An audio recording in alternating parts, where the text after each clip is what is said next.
안녕, 아르투벨라입니다. 오늘은 제가 좀 늦었죠?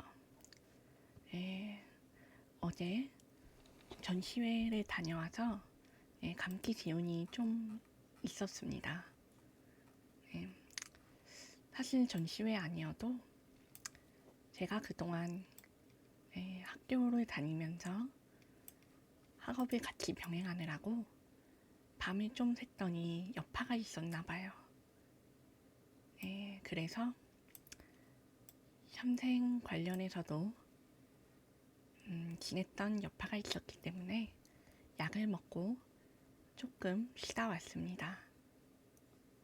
휴식을 좀 취해서 지금은 아까보다 훨씬 괜찮아요. 그러면 이렇게 근황을 얘기하고 또 어제 마비노기 전시회 다녀온 얘기도 조금 해보고요. 바로 강의를 하도록 하겠습니다.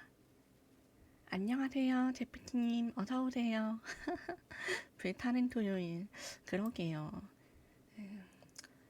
어제 전시회 다녀와서 오늘 불태웠어야 했는데 정작 오늘 감기 때문에 네 아쉽네요. 제프티님은 즐겁게 보내셨나요?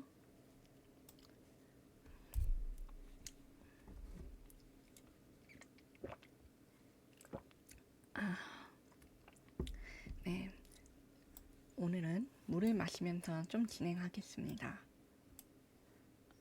오, 카페에서 들으시는 거예요? 와,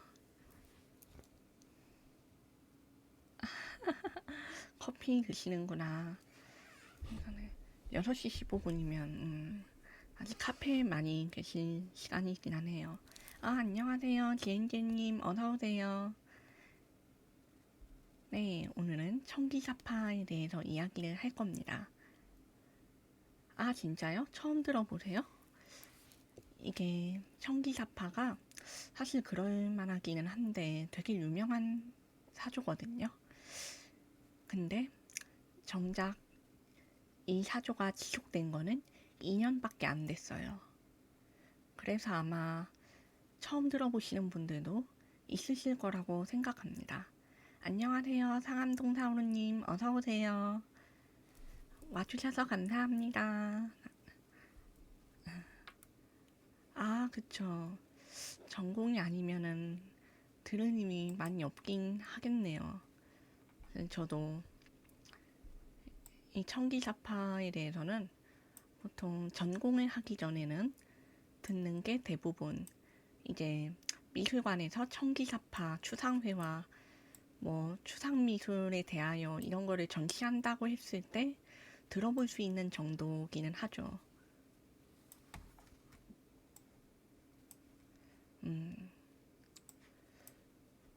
오, 그러시구나. 그러면은 이 청기사파라는 게 사조로 말고 화가로 말하면 사실 금방 익숙한 이름을 들으실 수 있는 분들이 좀 계실 텐데 예를 들면 칸딘스키, 프란츠 마르크, 예, 가브리엘레 민터, 뭐 클레, 알프레드 쿠빈 이런 사람들이 청기사파예요.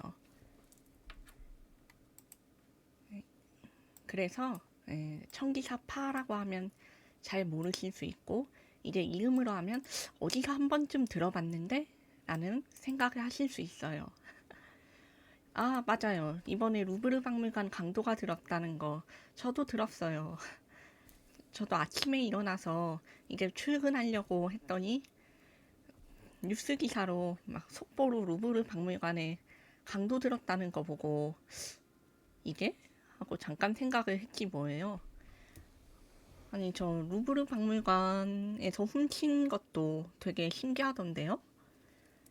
이제 일하는 관계자로 이렇게 위장해서 들어가가지고 사람들 많은 곳에서 대놓고 훔쳤다는 거 듣고 이거를? 하고 좀 놀랬어요. 아니, 보통은 이제 박물관, 미술관이 사람들 다 나가고 끝날 때 방범 스위치를 올리거든요. 보통 평상시에는 이거를 좀 약화해놔요. 이게 뭐라고 해야 되나. 미술관에 근무할 때 보통 지침이 있는데, 이제 도슨트나 그런 사람들 말고, 예, 전시회에서 사람들 안내하고 또 작품에 너무 가까이 다가가지 않게 주의 주는 사람들 있잖아요. 이런 사람들은 보통 받는 지침이 너무 가까이 붙게 하지 마라. 예, 가드라고도 부르고, 뭐 때로는 없으면은 직원을 그냥 쓰기도 하지만, 뭐 가까이 너무 붙게 하지 마라. 근데 왜 가까이 붙게 하면 안 되냐? 이게 건물에 따라 다르긴 한데, 유물 손상뿐만 아니라 이제 반경 감지 시스템 때문에 조금 더 가까이 다가가면 벨이 울리거든요. 방범벨이 울려가지고 이제 관광객이나 여기 구경하러 온 손님들이 모르고 방범 건드려서 울리는 일이 생기니까 그러지 않게 주의를 줘라라고 하는 그런 경우가 많아요. 예, 그래가지고 사실상 이런 일이 좀 반복이 되니까 손님이 많을 때 낮에는 이런 방범 강도를 약화시켜 놓고 이제 다 끝나고 퇴근할 때쯤에 제대로 보완을 해놓는 경우가 많습니다. 사실 일일이 체크할 수가 없으니까 박물관이나 미술관이 넓을수록 더 그런 거를 덜 하거든요.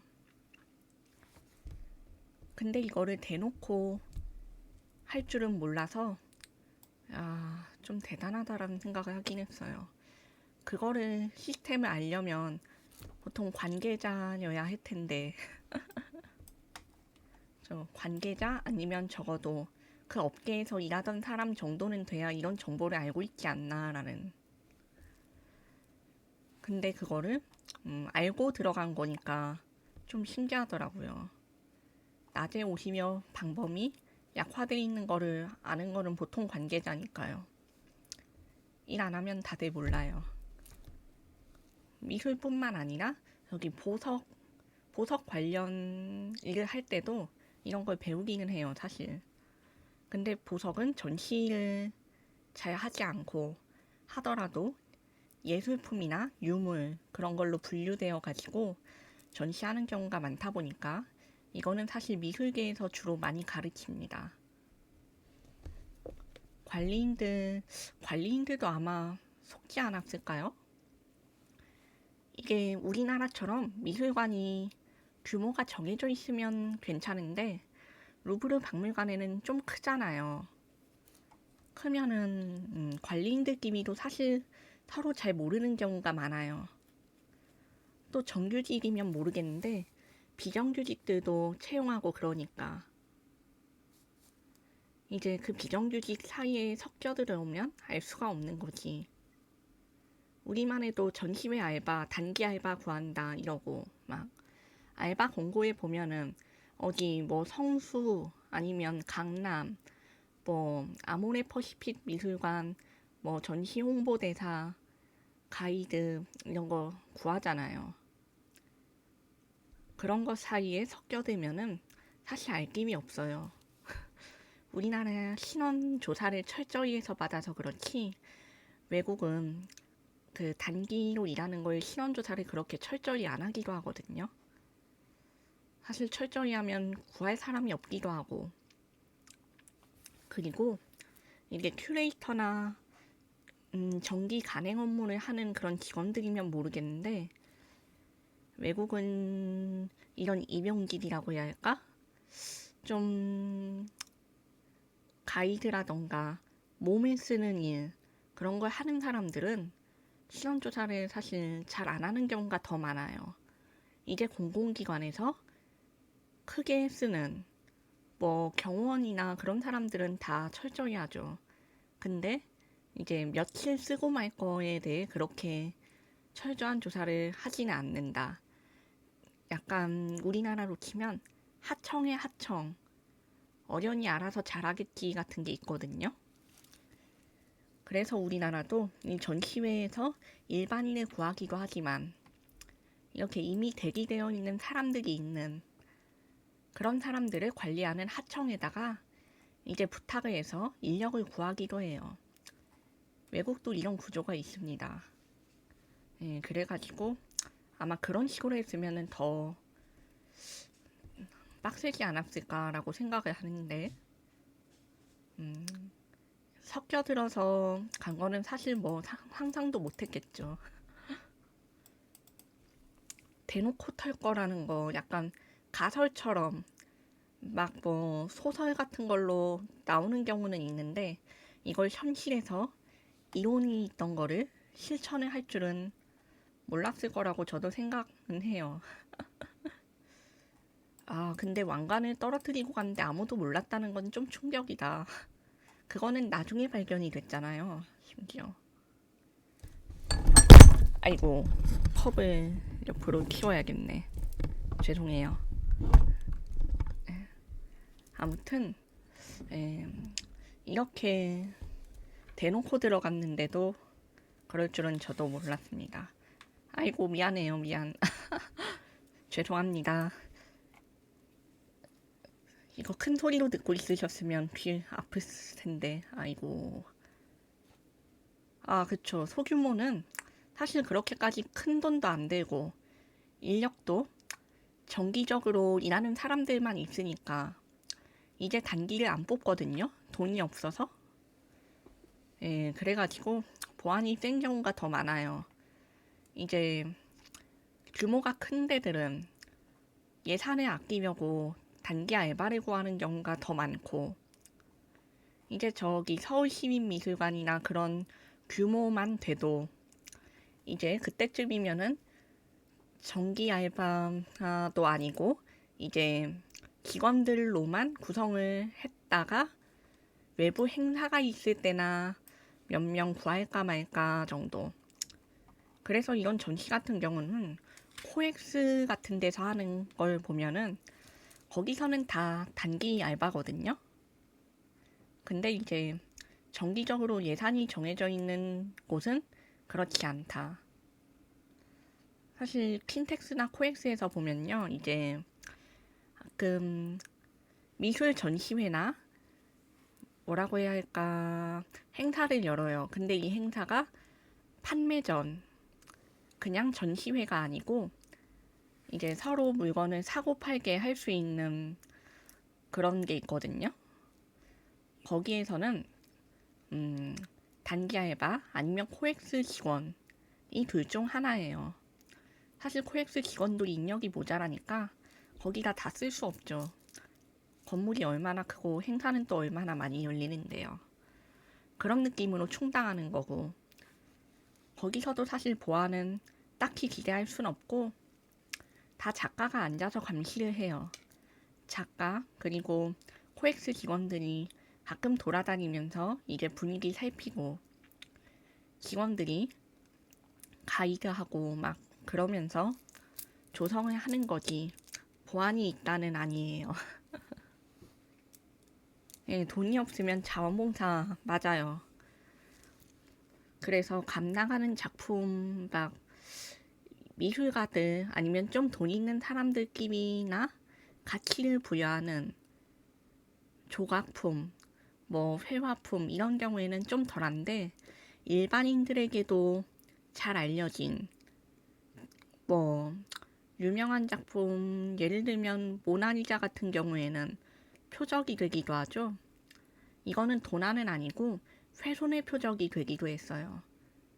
한 몇 달 전에 환경미술가 단체에서, 아, 미술가는 아니고 뭐라고 해야 되냐, 보호하는 그쪽 단체에서 아예 모나리자를 표적으로 삼아가지고 여기다 테러를 시도했다고 하더라고요. 근데 이게 유명한 작품이니까 선정 이유가 아무나 들어도 대충 알고, 예, 모든 사람들이 아는 거로 경각심을 줄 수 있으니까 이거를 훼손시켜서 사람들이 알게 하자라는 그런 목적이었대요. 잡혀서 인터뷰한 내용이 그런 내용이었어요. 그래가지고 아, 많은 사람들이 알수록 더욱 표적이 되기 쉽구나라는 거를 좀 체감한 것 같아요. 그쵸? 그림 위에 유리로 덮여 있는 거야 아니까. 다빈치의 피에타. 그쵸?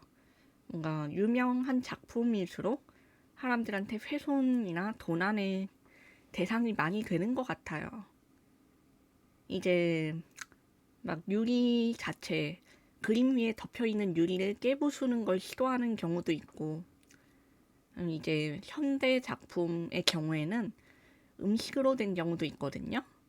이게 유명한 현대 예술가한테 가서 이 전시회에 있는 바나나 작품을 그냥 먹어버리고 그런 식으로 하는 경우도 있더라고요. 근데 이거는 실수로 하는 경우도 있는데 아예 대놓고 일부러 모욕하기 위해서 그러는 경우도 많고, 그런 걸 보면은 예술에서 보아는 좀 힘든 것 같아요. 말할 수 없는 그 빨간 사각형. 아니, 오죽하면은 이제 설치 미술들은 사실 그렇게 훼손을 일부러 안 시켜도 불안하거든요. 이게 우리나라에서도 이 거대한 조각품들 같은 것들 있잖아요. 전시회장 가면 사람 몸보다 더 크고 사람이 들기에 한눈에 봐도 무리다 싶은 것들은요. 이제 전시회 설치할 때 운송업체를 써요. 대행으로 옮겨가지고 기사들이 다 설치를 해주는 건데, 이거 한 번 옮길 때마다 조그만 조각품, 청동으로 만들어진 거, 그런 것들도 50만원, 이제 좀 심하면은 100만원, 이렇게도 듭니다. 근데 이런데도 훼손될까봐 포장을 꽁꽁 싸매고 이제 트럭에 옮기고 그래야 돼요. 아, 맞아요. 예술 작품들이 좀 세월이 오래돼서 낡는 경우도 있는데, 이제 이렇게 시간이 지나면서 변형되고, 근데 이 훼손을 일부러 안 해도 옮기는 도중에 막 훼손되고, 이제 실수로 운송 중에 액자가 나간다거나 조각이 깨진다거나 어디 한 군데 부서지거나 얼룩이 묻거나 그러면은 참 곤란하죠. 이런 일들이 있는데 훼손까지 더해줄 필요는 없다고 생각해요. 그만 좀 해줘 라는 생각을 좀 합니다. 크크크크. 네, 전공이에요. 지금은 업계에서 일하기도 하고 학력을 위해서 대학원에서 전공도 하고 있습니다. 석사 학위를 밟고 있어요. 그쵸. 어쩌면 모든 거는 시간이 지나면 유물이 되니까요. 저번에는 미술 작품은 아닌데, 저기 이번에 신라 무덤하고 백제 무덤이 발굴됐다고 했죠? 그거 하고, 또 저번에 이제 이거는 좀 딥한 주제긴 한데, 조선시대에 여성의 이름을 소서라고 부른다는 그런 이야기가 있거든요. 이름 없는 여성들이 소서라고 불린다. 그런 이야기가 있는데, 이 소서라는 게 사실은 소서라고 한자 발음으로 읽지 않고 조선시대 조이라고 읽었다라는 학설이 최근에 제기가 됐어요. 근데 그 학설이 제기가 되면서 이 여성의 관, 그리고 조선시대 여성의 미라가 같이 조명이 된 거예요. 왜냐, 이 여성의 이름을 조이라고 읽어야 한다부터 시작해서, 하지만 이 여성의 이름은 소서로 기재가 되어 있다. 근데 소서라고 기재된 거는 다른 곳에도 많은데? 그런데 왜 여기만 조이라고 읽지? 이렇게 시작을 해서 점점 발굴이 된 거거든요. 여기 보시면 그 조이라는 그 여성의 전시가 있었는데, 잠시만요.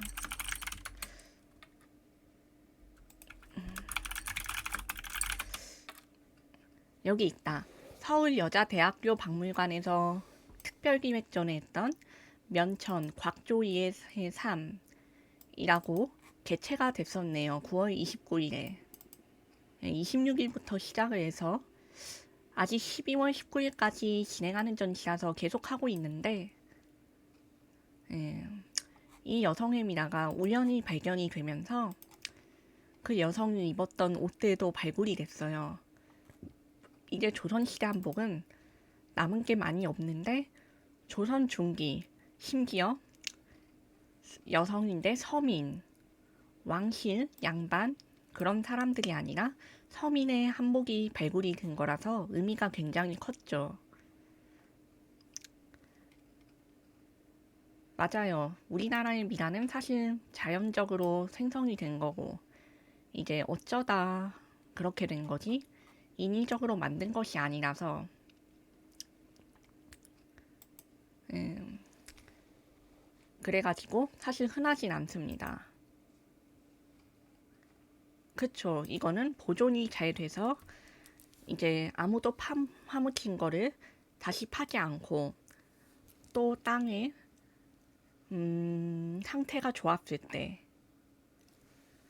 그래서 이렇게 보존 수준으로 시체가 나오는 경우들이 있는데 이 경우는 사실 조선시대 것들이 많죠.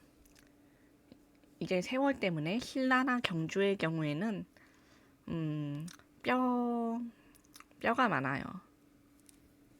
그리고 사실 농담으로 이제 고고학 전공하는 사람들하고 미술사 하는 사람들이 하는 말이 있는데 옛날 시대에는 이 발굴을 하면서 가끔 미라나 유골이 나오기도 하잖아요. 그러면 이제 발굴 현장에서 협업을 해요.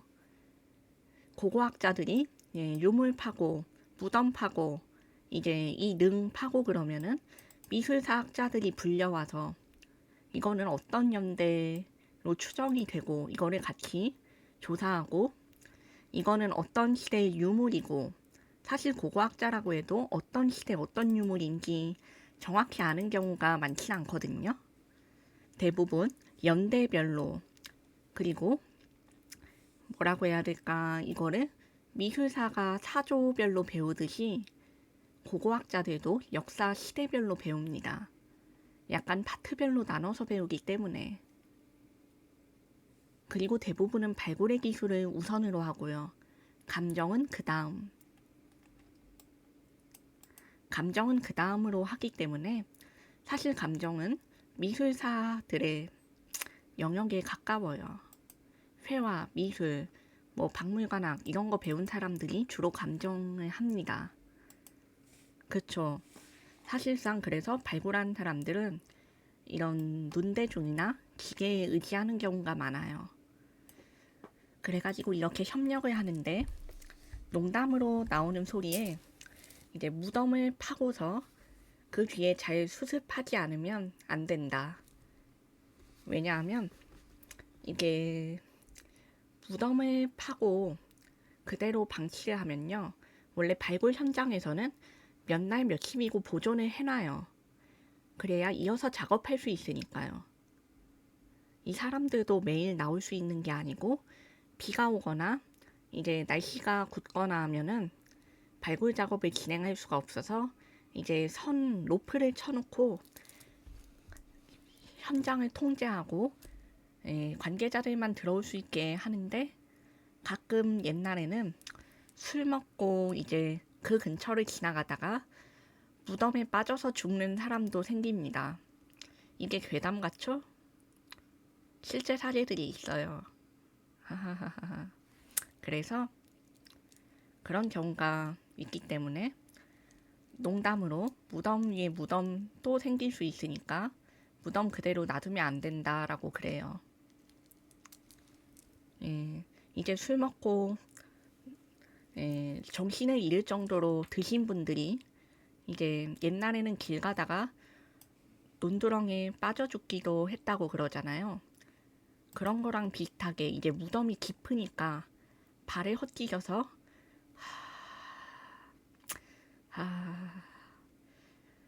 뭐 그러면 다음날 손수 시체가 하나 더 생기는 거죠. 정말 한숨이 나오는데 그렇습니다. 그래서 그런 농담도 있으니까 알아두시고,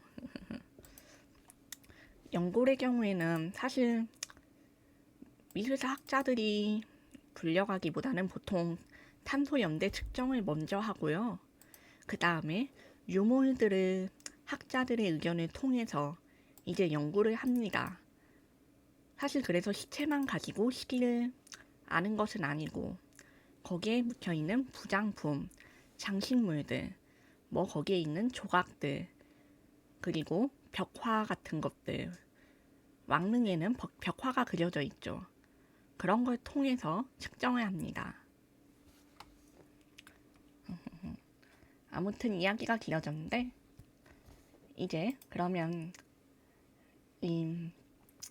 다다이즘보다 좀 더 이전 시대의 이야기인 추상미술과 청기사파에 대해서도 얘기를 해보겠습니다.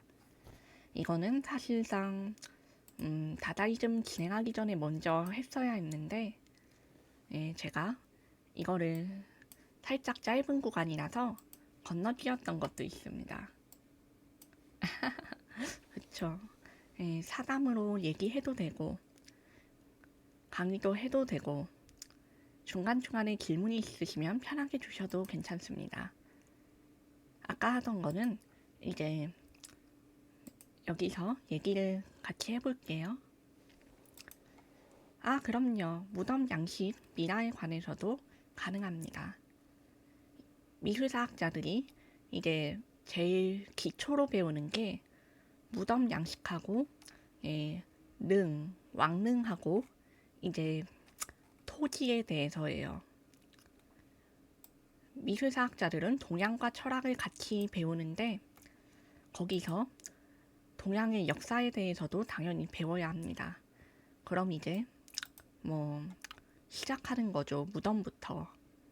고구려, 백제, 신라, 가야, 삼국시대 통일신라 등등 이렇게 배워요. 예. 그러면 그거에 대해서도 한번 이야기를 해볼게요. 좋은 제안 감사합니다. 어쨌든 그러면 자, 이제 시작하겠습니다. 자, 청기사파. 이 청기사파란 현대 미술이 발전하는 데 있어서 중요하게 기여를 한 그룹인데 20세기 초 독일에서 탄생한 그룹입니다. 이 현대 미술이 발전하는 데 있어서 기여한 그룹은 두 개가 있는데요. 하나는 다리파, 하나는 지금 보시는 미넨에서 창설된 청기사파입니다. 이 두 개의 그룹은 모두 인간의 내면을 표현하고자 했고, 차이점이 있다면 다리파는 감정에 치중을 했고, 이 청기사파는 정신적 사유의 작용에 대해서 관심을 둔 그룹입니다. 이 청기사파는 사실 일반적인 대중들은 잘 모르는 경우가 많은데요. 미술사 시간에 미술사학자를 표방한다면 이런 분들은 들어보셨을 거라 예상하는 전공의 영역입니다. 이런 분들은 들어보셨을 텐데 사실 이 청기사파는 미술사조에서 존속 시간이 무려 2년밖에 되지 않습니다. 1911년에 창설되어서 1913년에 해체되었어요. 그 정도까지 지속을 해가지고 전시회조차 2번 열고 한 권 연감을 정식으로 낸 채 해체된 그룹이지만 역사에는 깊이 남았습니다. 칸딘스키는 하도 유명해서 이제 모르는 사람이 거의 없을 정도죠. 이 사람은 사실 청기사파가 곧 추상화로 이어졌기 때문에 추상화가로서 유명하고, 이제 이 사람에 대해서 더 알아보고자 한다면 그때부터 청기사파에 대해서 이야기가 나옵니다. 자, 다다이즘이 제1차 세계대전 중에 만들어졌었고, 저번 시간에 카바레 볼테르에 의해서 최초로 다다라고 명명된 것이 1915년 6월 전기 간행물에서부터입니다. 그러니까 이 청기사파는 사실상 다다가 탄생하기 바로 직전에 있던 개념인 겁니다.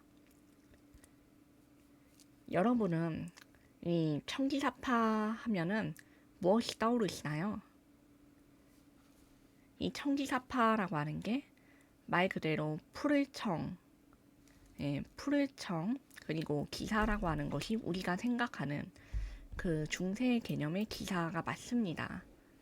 이 둘은 합한 얘기인데 일단 영어로는 좀 다르고, 이 청기사파에 속한 화가들이 역사적으로는 칸딘스키, 프란츠 마르크, 가브리엘레 민터, 알렉세이, 클레, 알프레드 쿠빈, 마케, 라이오네 파이닌, 아르놀트 쇤베르크 등의 화가들이 있습니다. 우리가 여기서 가장 잘 아는 건 칸딘스키고요. 그만큼 그의 작품은 가장 유명하게 알려져 있습니다. 이 청기사파의 가장 주도적인 인물이자 핵심이 칸딘스키와 마르크였고, 이들은 새로운 미술운동을 조직적으로 펼칠 필요가 있다라고 판단하고 청기사라는 명칭으로 그룹을 결성해서 이 두 명이 사실상 리더가 되었죠. 청기사파는 독일의 낭만주의 자연관에 뿌리를 두면서 범신론에도 관심을 가졌습니다. 먼저 청기사파의 그림에 대해 알아보기 전에 중요한 특성이 그들의 사상과 철학입니다. 그쵸? 작품이 정말 많습니다. 이 청기사파 중에서는 전쟁 때문에 당시에 짧게 작품 활동을 지속하고 젊은 나이에 전사한 화가들도 있지만, 오래오래 살아남아서 장수한 화가들이 작품을 많이 남기기도 했기 때문에 칸딘스키의 경우에도 꽤나 많은 작품을 남겼어요. 간단하게 설명을 먼저 해봅시다. 독일 낭만주의의 자연관과 범신론의 세계라고 했습니다. 범신론이란 무엇일까요? 여기서 범신론이란 우주가 곧 신이고 신이 곧 우주다라고 하는 종교적인 성격을 가진 철학입니다. 우리가 아는 보통의 종교들, 그리스 로마 신화가 옛날에 종교로 추앙됐을 때 어떤 형태였습니까? 그들은 자연을 표방했지만 동시에 개념을 가지고 인격이 존재했습니다. 그래서 성격을 가지고 있고 그렇게 개념 안에서 숭배된 신들이었죠. 그래서 이들은 인격신의 형태를 가지고 있습니다. 범신론이 시뮬레이션 우주 느낌인가요? 좀 비슷합니다. 이거에 대해서 설명을 해볼게요. 그래가지고 이 그리스 로마 신화 혹은 예를 들어 북유럽 신화, 메소포타미아, 바빌론, 그리고 하느님까지, 이 신들은 특정한 규칙 안에서 자신의 행동 범위와 양식이 있고 인격적인 형태를 지닙니다.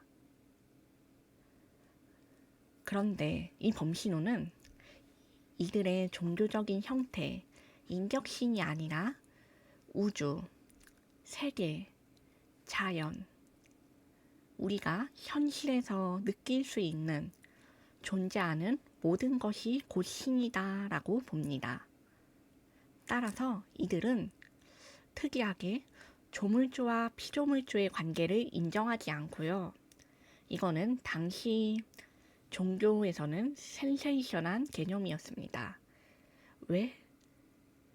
그리스도교, 크리스트교 이런 것들이 보편적인 하나님을 믿고 따르는 것이 당연한 서양 중심의 세계관에서 하느님이 사람을 믿었다라고 전해지는 이 관계를 당연시하던 것을 부정하고 인정하지 않으며 특정한 신에게 그렇다고 해서 다른 종교에게 숭배를 하거나 미사, 종교적인 규율을 갖추는 정석적인 종교의 행위, 인격신에 대한 예배와 기도라고 하는 행위를 꺼리고 문명적인 형태보다 모든 것을 자연, 세계, 우주 그대로 존중을 한다는 특성을 가지고 있습니다.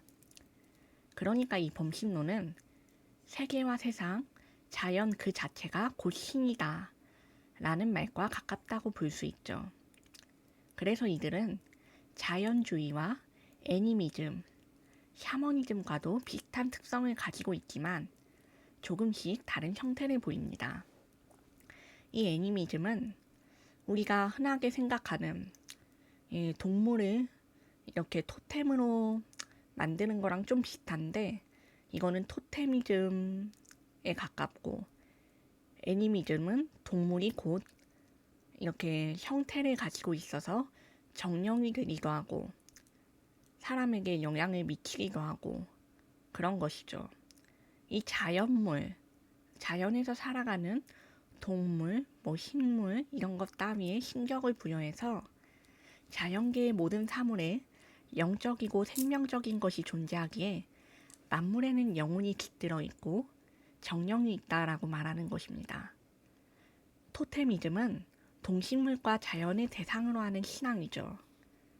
그래서 인간의 단체와 특별한 연을 맺고 있고 이 동물이 인간을 이끈다, 지켜준다, 신으로 모신다는 특성을 가지고 있습니다.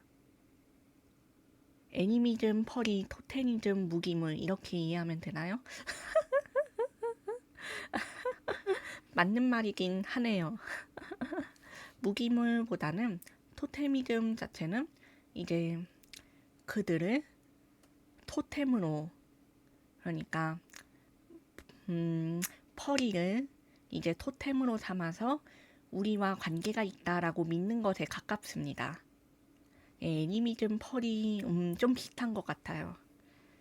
간단하게 쉽게 이해하자고 하면 그렇고 이제 이거를 가장 잘 설명할 수 있는 형태가 인기언. 인기언들이 이 세 개가 모두 섞인 것을 보여주죠. 인기언 중에서도 이제 아메리카 지역 그리고 이제 호주 지역에서 이런 양상을 많이 보이는데 우리나라에서도 토테미즘에 대해서 배웁니다.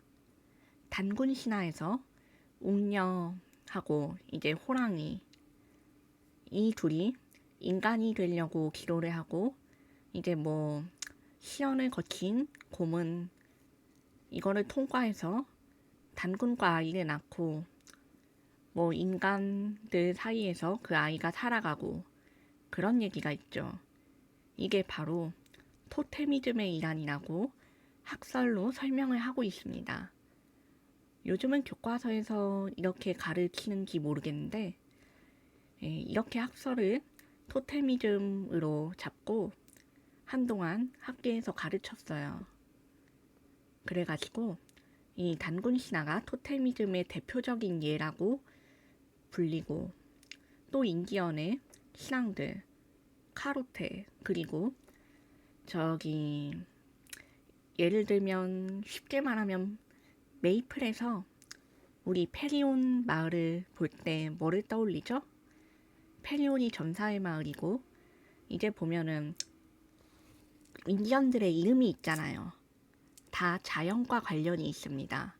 늑대와 함께 춤을 주먹 펴고 일어서는 좀 노내고 늑대와 함께 춤을이라던가 곰 관련 이야기가 있다던가 그런 것들이 이제 이 동물이 그 사람과 그리고 부족과 관련이 있고 이렇게 지켜준다, 힘을 준다라고 믿고 이제 페리온 마을 맵을 보면 거기에 토템도 다 있고 부엉이나 이제 올빼미 이런 깃털로 장식을 하고 동물의 가죽을 이렇게 장신구로 삼아서 쓰는 것.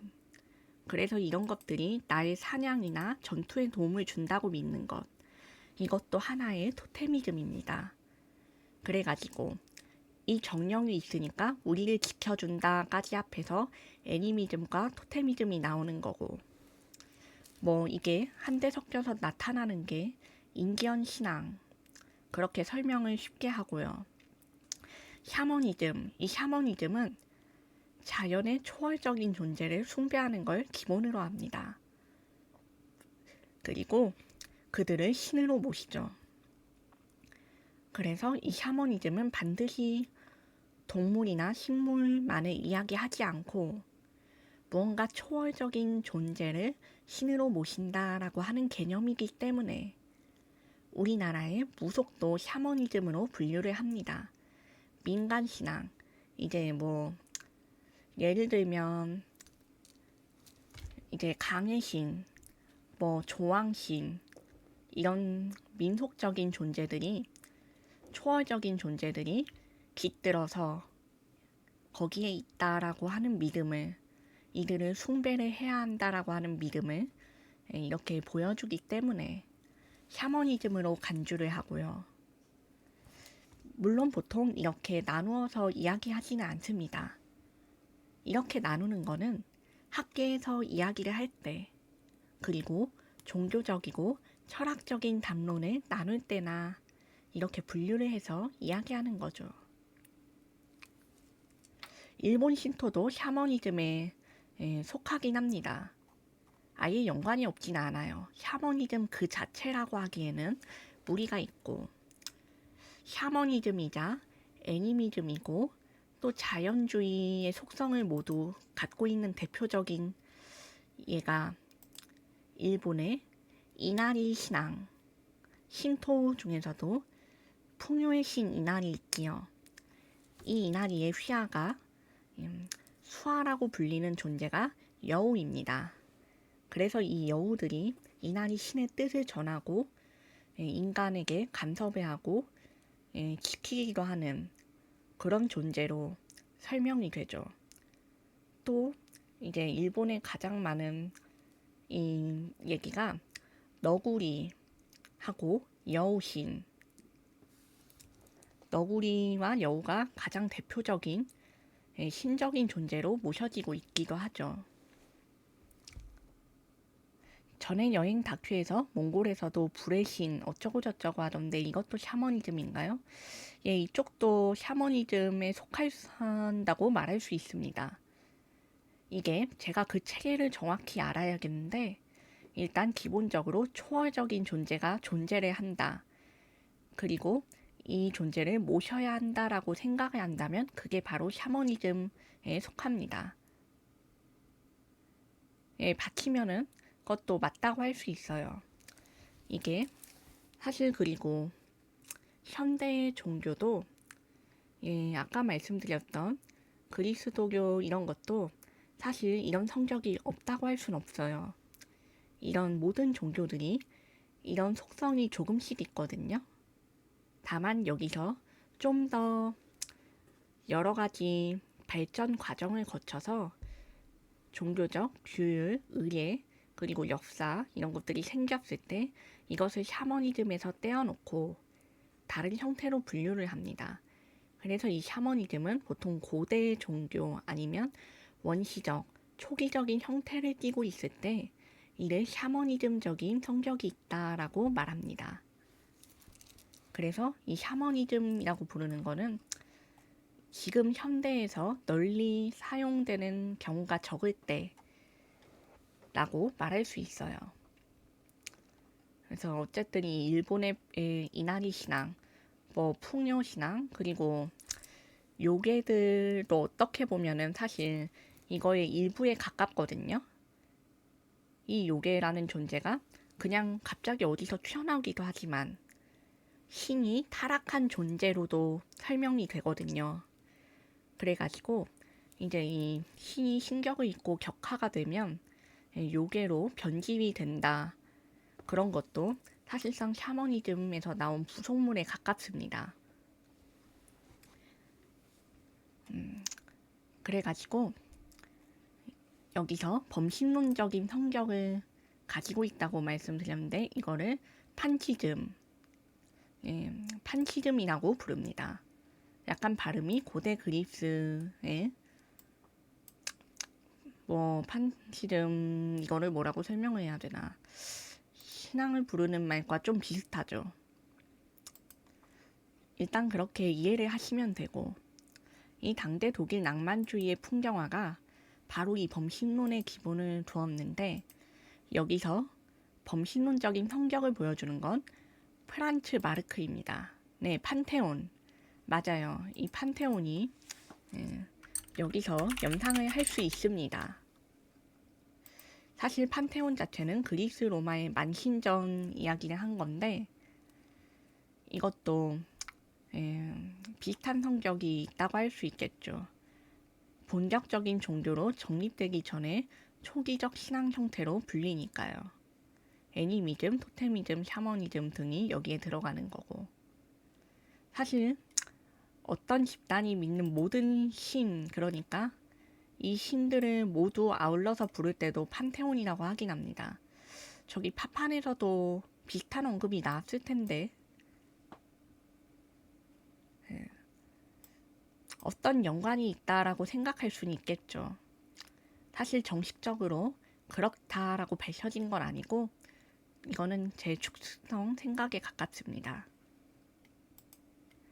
그래가지고 창작물들에서도 보면 뭐뭐의 판테온, 뭐뭐의 신들 이런 식으로 이야기를 했을 때 특히 민족, 부족 관련해서 이야기가 나올 때 그렇게 많이 씁니다.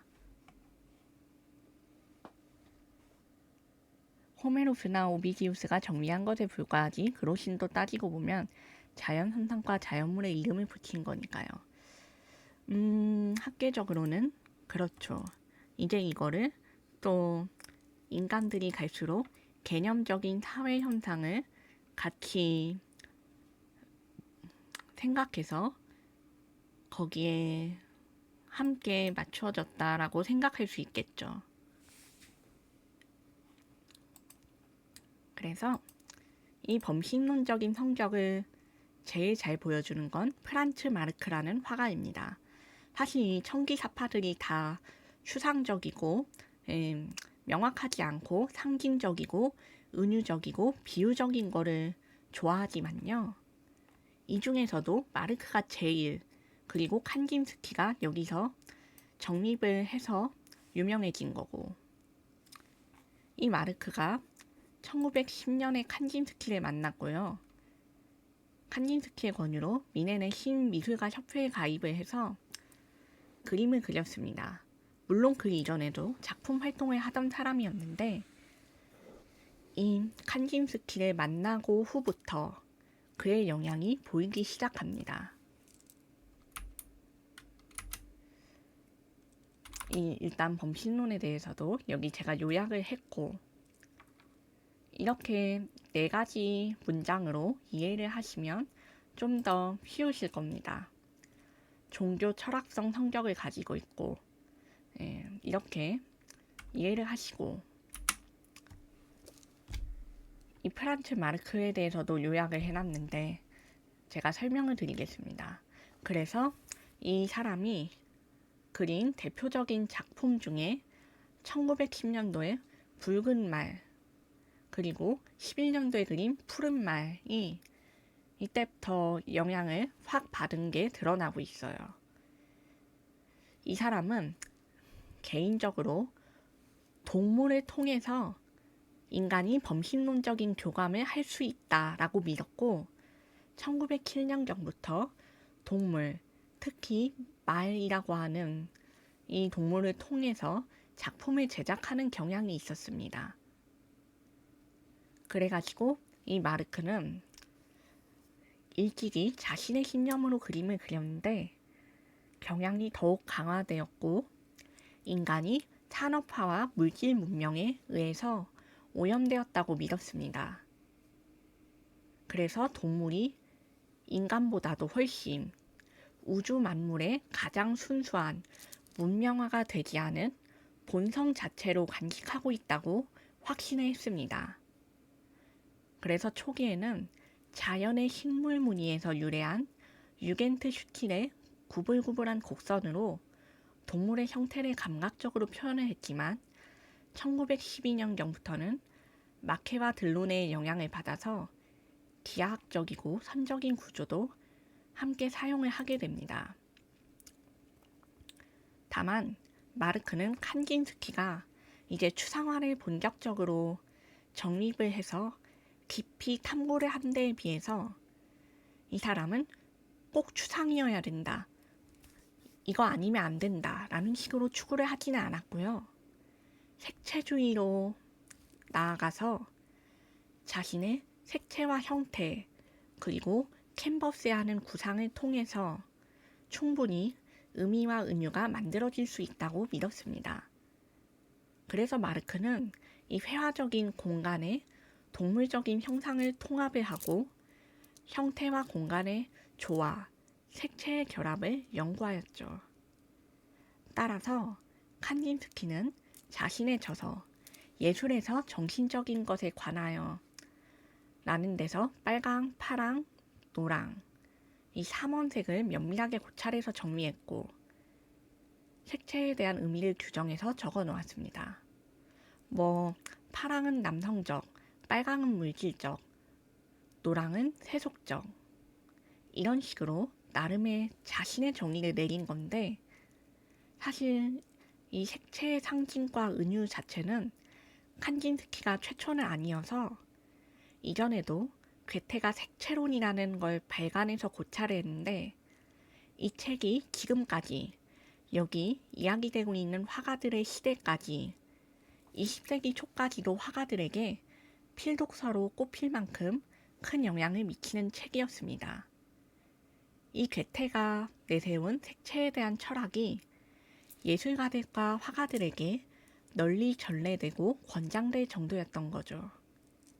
이 칸딘스키가 색채에 대한 책을 쓸 정도였으니까 마르크 역시 당대의 색채로는 물론이고 칸딘스키의 저서에 대해서도 알고 있었을 것이라고 유추되고 있습니다.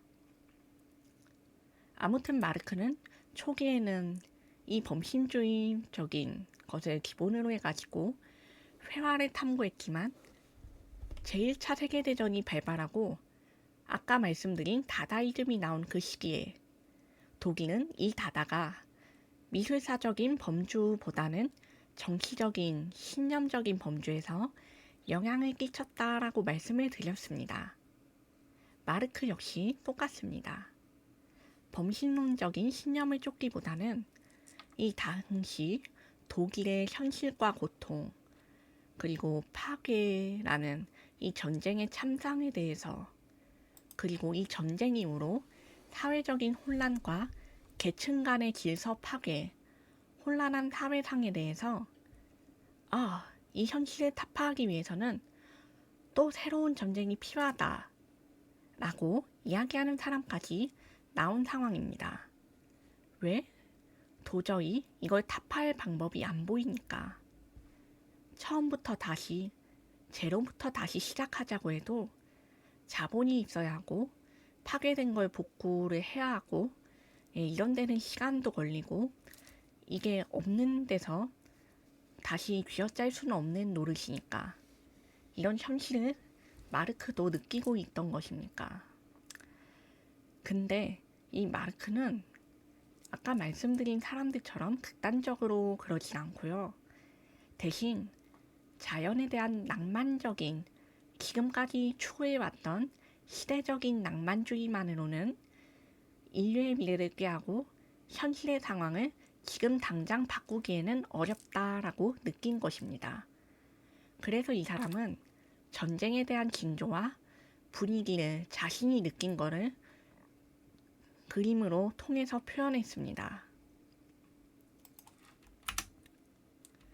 여기 이 첫 작품은 붉은 말, 이제 이어서 나온 것은 푸른 말입니다.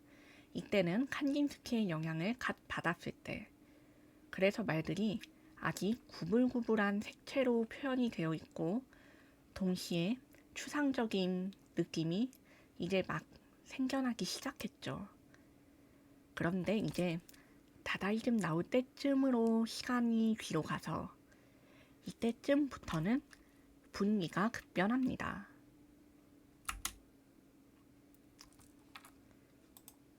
네, 이거는 키롤이고, 이 키롤은 당시 마을의 뒷산 거기에서 해가 뜨는 모습을 그린 건데요. 아이고, 예, 이때에는 조금 추상적인 쪽으로 더 나아갔는데 아직까지는 다소 평화로운 모습입니다. 여기서 보시면 해가 하나, 맨 위에 둘, 그리고 오른쪽에 셋, 이렇게 세 개로 그려놓았고, 당시에 분위기, 이제 해가 막 뜨기 시작할 때 어두컴컴함, 그리고 푸른 새벽이 밝아올 때 빛이 드러나기 시작할 때를 추상회화적으로 모사를 했습니다. 그쵸? 이 추상회화의 특징 중 하나가 격렬하고 에너제틱하며 이제 이거를 생동적으로 표현을 한다는 것입니다. 이거는 정확하게는 알프스 산맥에 있는 한 마을을 그린 겁니다. 이거를 기하학적인 추상 양식과 색채를 사용해서 드러낸 거죠. 그리고 이때부터 청색과 빨간색 이거를 같이 대비해서 사용을 하기 시작합니다. 여기에서는 싸우는 형태들이라는 제목이 붙어 있는데요. 여기에서는 전쟁의 징조에 대한 불안한 사회의 격동, 이념의 대립, 사회 분위기라는 하고 하는 것에 대한 불안한 분위기를 잘 표현했습니다. 그래가지고 이거를 추상적인 형식으로 그려냈는데 이 뒤의 작품들도 점점 역동적으로 변해갑니다. 아예 제목부터 대놓고 전쟁의 시기에 싸우는 형태라고 이름을 붙임으로써 이거에 대해서 이야기를 한 거죠. 여기서는 거의 사실상 이 사람의 마지막 작품들 중 하나라고 불리는데 이 작품의 제목은 동물들의 운명입니다. 파란 삼각뿔 모양이 알프스인 건가요? 아, 네. 그렇다고 유추되고 있습니다. 당시의 산맥에 대해서 보여주는 것이니까. 이거는 아마 그 시대 마을에서 지나가던 사람도 있었겠죠. 그런 걸 그린 게 아닐까라고 생각이 드는데요. 아니면은 화가 본인의 자신을 집어넣었을 수도 있고요. 일단은 마을 뒷산에서 산맥과 이 해 떠오르는 광경을 묘사한 것이기 때문에 사실상 사람은 자기 자신일 수도 있습니다. 뭐 동행이 있었을 수도 있는데 이거에 대한 자세한 기록까지는 없으니까 뭐 누구랑 있었는지 그런 내용 같은 건 없으니까 아마 그 시대에 거기에 풍경을 묘사한 것이거나 자기 자신일 확률이 유력하죠. 맞아요. 강렬한 진한 붓터치가 특징입니다. 제대로 보셨어요. 그래가지고 여기 이 동물들의 운명으로 다시 돌아와서 여기서 보시면 더 격렬하죠. 사실 보시면은 이 동물들이 여기 가운데에 몸부림치는 동물하고 왼쪽에는 고개를 돌리고 어딘가로 피신하려 하는 모습이 있고 쪽에서는 되게 당황한 표정으로 바라보고 있죠.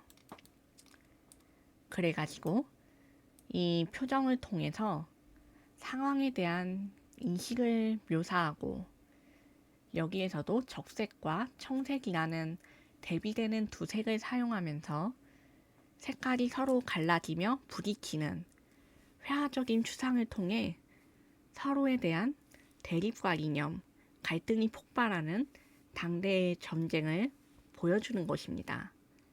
동물들은 여기서 어떤 관여도 되어 있지 않으며 다만 이 현장에서 휘말린 다른 생명체인 것으로 모사될 뿐인 거죠. 여기 보시면 화면 오른쪽에는 사슴이 그려져 있습니다. 지금 이게 어두운 부분이어서 잘 안 보일 수 있는데, 이 사슴이 전쟁의 참상을 바라보면서 관망을 하죠. 이런 동물들의 운명과 전쟁을 그려내면서 자신의 신념대로 마르크는 미술을 했지만, 이후 아까 말했듯이 다다이즘이 한창 성행하던 시기에 이 새로운 사회를 나아가자라고 하는 이 철학에 자신도 감명을 받아서 전쟁에 참여를 했고요. 물질적인 구세계를 타파하고 새로운 세계를 타파하자는 신념으로 갔는데 중간에 전사를 했습니다. 그래서 당대의 화가였던 다른 보초니와 키르기너라는 화가들도 이때 전사를 했고요. 동물은 전쟁으로 인한 죄 없는 사람들의 희생으로 생각하는데 아르투벨라님은 어찌 생각하셔요? 전문가가 아니어도 말할 수 있죠. 충분히 생각할 수 있고요. 너무 이런 거는 조심스럽게 생각하지 않으셔도 괜찮아요. 저는 충분히 그럴 수 있다고 생각합니다. 그리고 사실상 이 전쟁이라고 하는 개념은 인간이 일으키는 것인데 이제 동물들이 거기에 참여할 이유도 없고 그냥 이 땅에서 같이 살아가고 있을 때 휘말리는 것이니까 저는 피해와 희생도 맞다고 봐요. 전쟁을 위해서 이용되는 동물들도 있고요. 예를 들면 고대로 하면 비둘기의 전서구. 이게 성경에서도 등장을 하죠. 비둘기하고 이제 간단하게 방목하는 가축들. 이제 뭐 양, 소, 말, 돼지 이런 것들도 등장을 하는데 거기서 보면은 이제 말은 인간이 전쟁을 하기 위해 필수품이었습니다.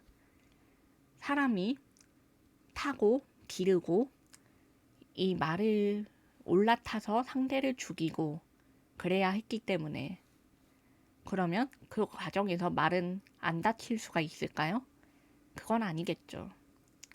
그래서 군마라는 개념도 생겨나고요. 그렇게 동물이 이용이 되기도 하고 이제 개를 통해서 사람이 이제 수색대를 만들어 가지고 전쟁에서 숨은 사람들, 시민들을 찾아서 죽이기도 하고 그랬으니까 동물은 인간의 전쟁에서 많이 이용되고 희생되는 위치에 있다고 생각합니다. 그리고 뭐 여기 이때도 보면은 사실 사람들의 총알, 뭐 폭탄, 그리고 이제 살상 무기들이 동물이라고 피해갔겠어요? 그건 아닐 거라고 생각해요. 물론 피해가는 경우도 있긴 하겠죠. 근데 전쟁이 계속되고 식량이 부족하면 이 동물들도 설사 이 총탄에 맞아 죽지 않더라도 식량으로 이용되기도 하는 법입니다. 그렇게 또 다른 학살을 당하죠. 그래서 이 전쟁이 벌어진다는 것은 인간에게도 그러하지만 동물에게도 필연적인 재앙이다. 저는 그게 맞다고 생각합니다. 어떤 식으로든 영향이 갈 수밖에 없으니까요. 그리고 이 오른쪽에 보시면 여기 이 사슴이 그려져 있는 부분이 까맣잖아요. 이거는 왜냐면 후에 이 마르크가 전사를 하고 화재가 일어나서 이 그림이 훼손이 됐습니다. 그래서 이 자국은 사실 불타서 그슬린 자국이에요. 원본이 훼손된 건데 이거를 파울 클레라고 하는 다른 청기사파 화가가 안타까워하면서 복원을 해줬습니다. 자신이 직접 나서서 이거를 복원을 해서 이 사람의 그림을 보존하고 싶다, 후대에 남겨주고 싶다 한 것이죠. 그래서 이 그림은 지금까지 살아남을 수 있었습니다. 약간 불에 타긴 했지만 당시에 같은 그룹의 일원이었던 사람이 복원을 해줬으니 다른 누가 복원을 한 것보다 나았을 것이라고 생각합니다. 적어도 동료면은 어떻게 채색을 했는지는 알았을 테니까요. 손상이 제일 덜한 방법이었겠죠. 그쵸. 저도 복원돼서 다행이라고 생각합니다. 그리고 다음으로는 여기 보시면 아우구스트 마케, 이 사람도 청기사파의 회원인데 사실 다른 청기사파들에 비해서는 우리나라에서 잘 알려져 있지 않아요. 왜냐하면 앞서 언급한 이제 칸딘스키와 마르크가 대중적인 인식이 좀 더 되어 있거든요. 게다가 이 사람도 마르크처럼 젊은 나이에 전사를 해서 알려질 기회가 거의 없었습니다. 서양에서는 좀 유명하긴 해요. 근데 우리나라에서는 이 추상화가 주류도 아니고 또 사조의 짧은 시간에 배우다 보니까 언급이 되지 않는 경우가 많습니다. 이 사람이 언제 사망했냐면요. 무려 26세. 26세라서 요즘 사람들보다 훨씬 어려요. 요즘으로 치면 이제 갓 대학원 졸업하고 직장에 취업을 할 그 정도의 나이인 거죠. 그래서 사실상 요절이라고 할 수 있기 때문에 이 사람의 작품도 남아있는 게 많이 없습니다. 기껏해야 좀 대표적으로 알려진 게 6점 정도? 제가 보여드릴 작품도 대표작으로는 사실 잘 안 나오는 작품이에요. 근데 잘 보여드릴 수 있는 이 사람의 특징이 살아있는 그림을 가지고 왔습니다. 이 사람은 빛과 투명성을 탐구하고 유화물감을 수채화처럼 칠하는 기법을 사용했는데 마찬가지로 칸딘스키처럼 추상을 추구한다 보다는 구상과 추상을 혼용하고 빛을 추구했습니다. 그쵸? 딱 봐도 이제 고갱의 영향이 물씬 나오고 여기서 좀 더 빛을 첨가를 했죠. 이 뒤에 작품을 보시면요. 이게 바로 마케의 작품입니다. 소와 낙타가 있는 풍경이라고 제목이 있는데 보시면은 성당의 스테인드 글라스랑 비슷한 기법을 사용했습니다. 조각조각 내가지고 빛을 좀 더 밝게 내는 기법을 사용해서 이게 이미지로 보면 잘 실감이 안 나는데 전시 작품을 보면요. 이게 반짝반짝 빛이 난다고 해요. 그래서 이런 반짝이는 말 그대로 빛을 잘 드러낼 수 있는 기법을 이용해가지고 그림과 빛, 색채 치중해서 그린 게 특징이죠. 그리고 사실 이 사람 그림은 저도 꽤 취향인 편인데 너무 일찍 사망한 바람에 다른 그림들이 그다지 많지 않아서 좀 아쉬웠습니다. 이 사람 다음으로 파울 클레. 이 사람은 제가 개인적으로 좋아하는 화가입니다. 이 청기사파 중에서 꼽으라고 하면 유명한 건 칸딘스키, 마르크가 바로 나오는데 어떤 사람의 그림이 좋냐라고 하면 이 사람을 꼽겠어요. 제가 마법과 신비, 동화를 이야기해서 그런 것도 있지만 이 사람도 굉장히 특이한 케이스거든요. 이 사람이 아까 보여드린 동물들의 운명, 이거를 복원해준 화가입니다. 그래서 이 사람은 사실상 많은 작품을 남기고 다른 사람들의 작품을 보존하는 데도 큰 기여를 했어요.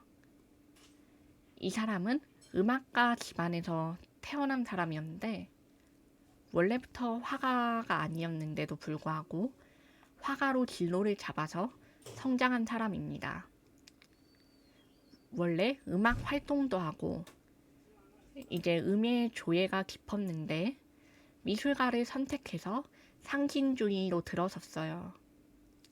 그래서 이분은 본인 자체도 뛰어난 연주자였고 바이올린 연주자로 오케스트라 단원이 되어서 활동도 했고 평소에 자기가 듣던 음악을 그림에 결합해서 그려내기도 했습니다.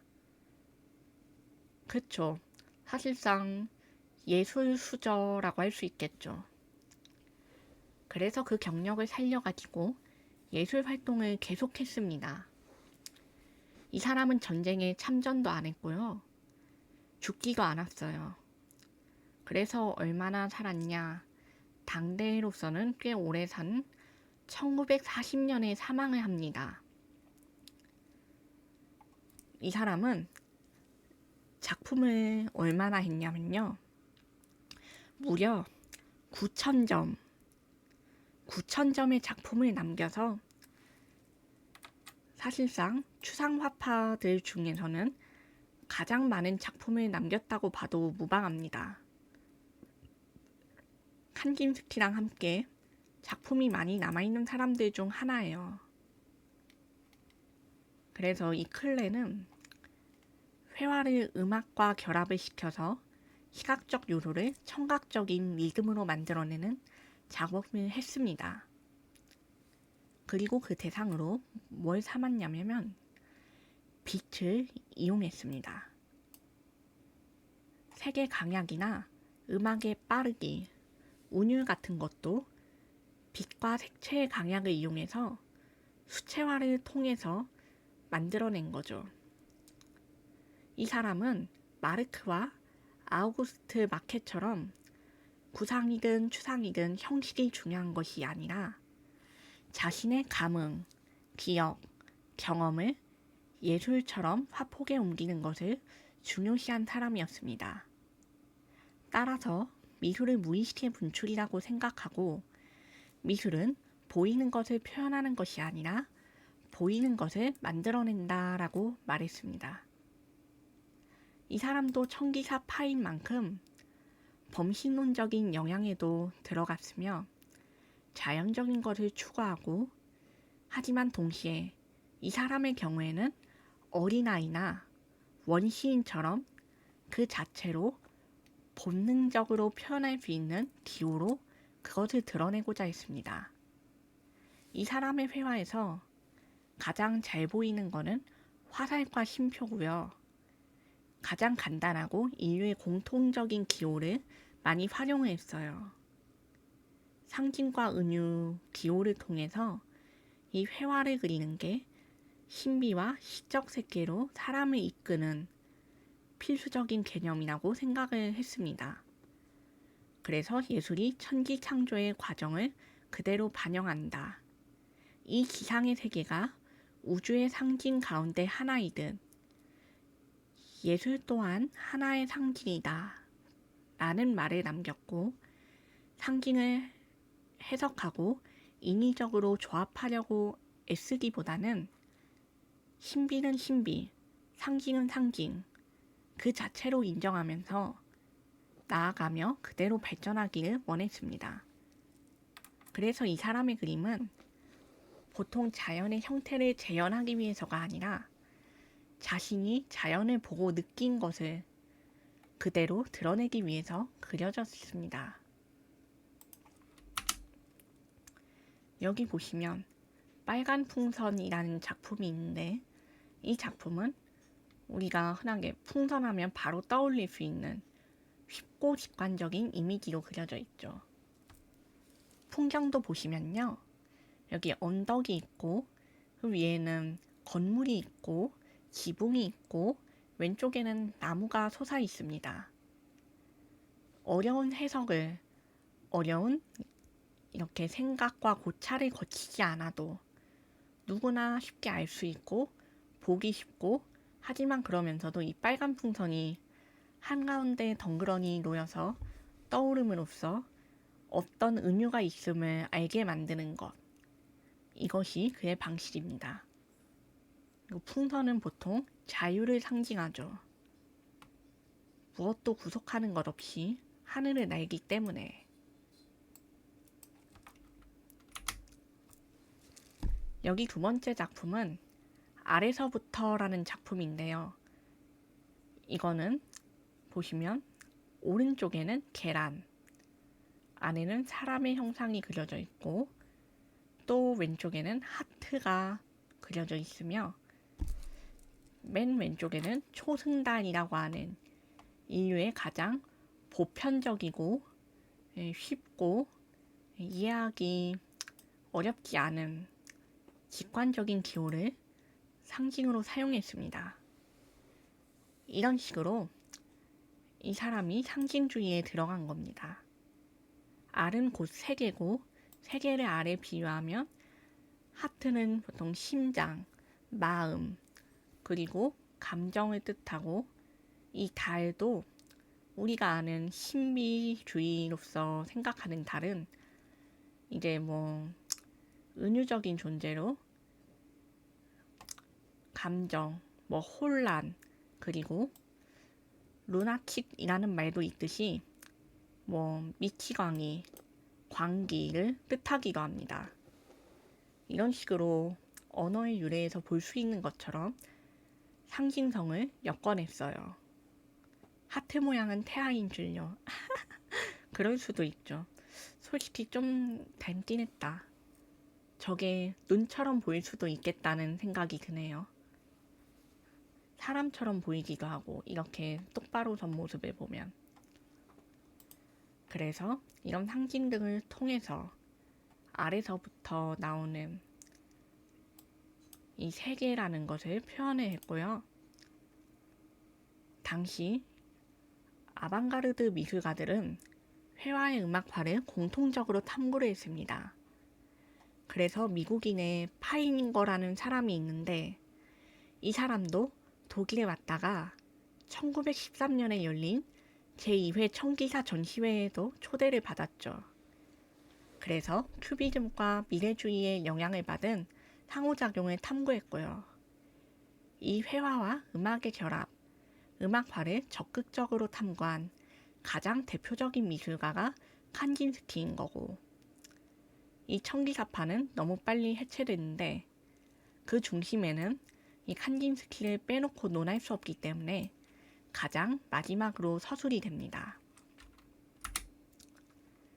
그리고 여기 작품의 예제 중에 이 클레의 작품 중에 밤의 회색으로부터 솟아나오는 이라는 작품이 있는데 이거는 보시면은 굉장히 알록달록하죠.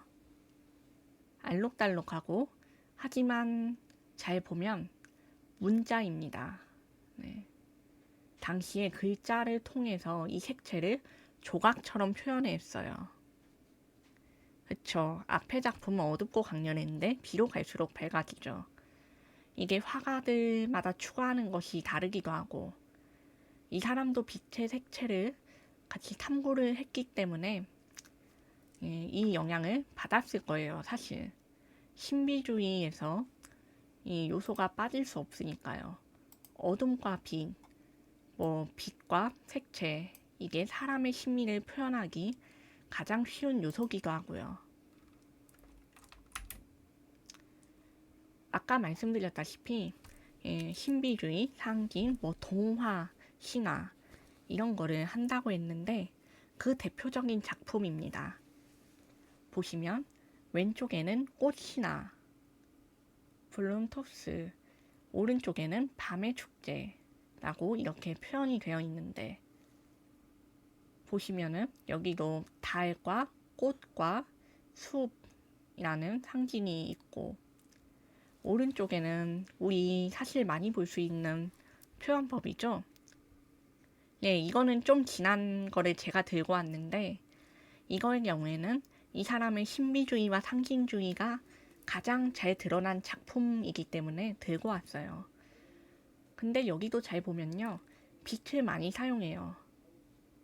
다 반짝거리고 보면은 여기는 황금빛으로 물들어 있고 왼쪽에서도 달과 빨간들을 보시면요. 여기 이 부분들에 은은하게 빛나는 이게 있거든요. 낡아서 그런 게 아니라 자체적으로 효과가 내져 있는 겁니다. 예, 이런 식으로 빛을 활용을 했어요.